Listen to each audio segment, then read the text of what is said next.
Kalau mau demo silakan.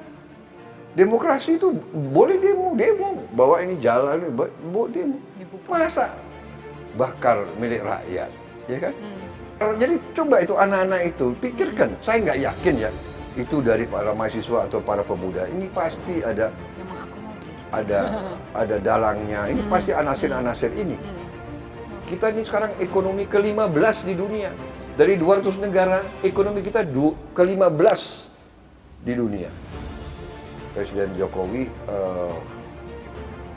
hatinya utamanya adalah selalu mikirin bangsa dan rakyat. Karena itulah saya mau kerjasama. Betul. Ya kan kalau saya lihat, waduh, beliau kurang nasionalis, untuk apa? Ya saya berharap untuk rakyat, bahwa rakyat itu percaya sama pimpinan bermaksud baik, percaya sama sistem kita berusaha, dengan segala kekurangannya kita berusaha perbaiki sistem itu. Saya optimis dan saya berharap kita waspada, jangan mau diadu domba, dan percayalah ujungnya ini tangan-tangan dari luar kita. Ini kalau masih ada yang main-main, saya gigit sendiri. Sudah mulai ngerti ya, oh di sini. Saya sudah mulai ngerti, oh di sini. Saya sudah mulai ngerti. Kalau masih ada yang main-main, sekali lagi, yang gigit saya sendiri. Lewat cara saya.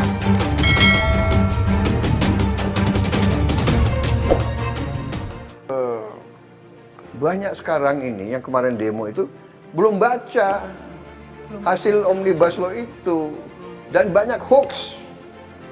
Ya. Banyak hoax di mana-mana, seolah ini nggak ada, itu nggak ada, dikurangi. Dan saya ingin memberi peringatan, hoax ini berarti ada yang ingin menciptakan kekacauan. Nah, ya kan? Dan saya punya suatu keyakinan ini justru berasal dari luar negeri. Ada kekuatan-kekuatan asing, ada negara-negara tertentu di yang tidak pernah suka Indonesia aman dan maju. Itu. Jadi ya ini, jadi kadang-kadang tokoh-tokoh kita lihat benar, dia yakin dia benar, dan tapi dia lakukan sesuatu, dia tidak sadar sebetulnya ini permainan orang lain. Jadi banyak sekali yang mau dirapihkan, disederhanakan, birokrasi dipangkas supaya timbul pertumbuhan. Jadi, tanpa pertumbuhan tidak mungkin ada perbaikan kehidupan ekonomi. Dan dengan demikian kehidupan buruh akan tambah parah. Jadi memang kita saya paham kesulitan buruh. Saya dari dulu berjuang untuk buruh. Ya, Gerindra itu partai selalu membela buruh. Tanya ada semua pemimpinnya di pihak siapa kita. Dan waktu Omnibus Law ini dibahas di pemerintah, di DPR, Partai Gerindra juga yang paling keras membela kepentingan semua buruh, tani, nelayan dan sebagainya. Dan dengan sungguh-sungguh ada buktinya, ada rekamannya semua. Mungkin fraksi Gerindra yang paling banyak ketemu dengan tokoh-tokoh buruh dan sebagainya. Betul.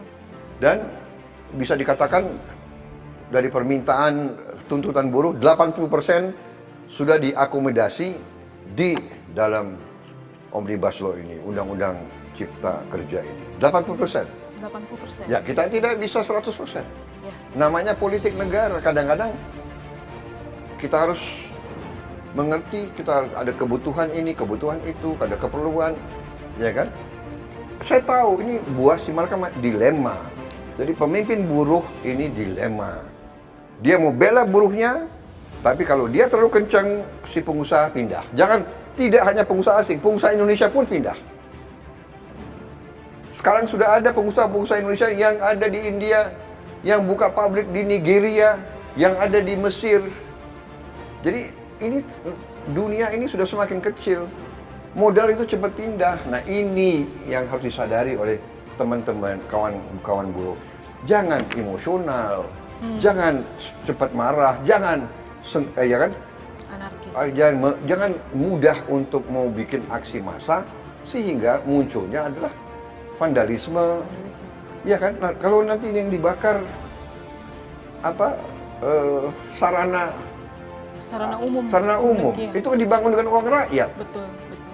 Untuk kepentingan rakyat dibakar. Jadi coba itu anak-anak itu pikirkan. Saya nggak yakin ya itu dari para mahasiswa atau para pemuda. Ini pasti ada Memang aku mau. ada dalangnya. Ini pasti anasir-anasir ini. Ya kan? Ini pasti anasir juga yang dibiayai oleh asing. Nggak mungkin seorang patriot mau bakar milik rakyat.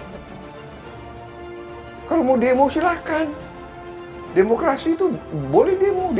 Bawa ini jalan, bawa demo. Masa bakar milik rakyat, ya kan? Benar nggak? Jadi kalau sudah begitu kita harus sangat-sangat waspada. Betul sekali. Ini yang dalang ini tidak bertanggung jawab sama sekali. Saya sangat prihatin, ya kan? Ya kan ada hoax bahwa upah minimum dihapus, itu dibaca dong, ya kan? Tidak seperti itu, ya kan? Jadi dibaca telitinya itu. Jadi ada memang tentang pesangon, ya kan? Tapi pelaksananya juga nanti kan bisa dinego dengan perusahaan-perusahaan itu, ya kan? Tapi saya yakin pemerintah dan apalagi presiden yakin sedang mencari bentuk bagaimana kita beri bantuan langsung. Sudah ada banyak upaya kita, ya, sudah banyak sekali. Dan saya katakan bahwa saya yakin dan percaya bahwa Presiden Jokowi hatinya utamanya adalah selalu mikirin bangsa dan rakyat. Karena itulah saya mau kerjasama. Betul. Ya kan kalau saya lihat, waduh, beliau kurang nasionalis, untuk apa? Kan begitu, ya kan?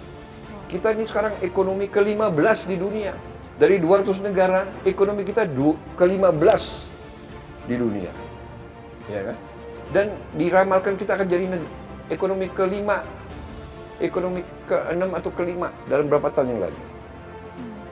Bahwa masih ada ketidakadilan.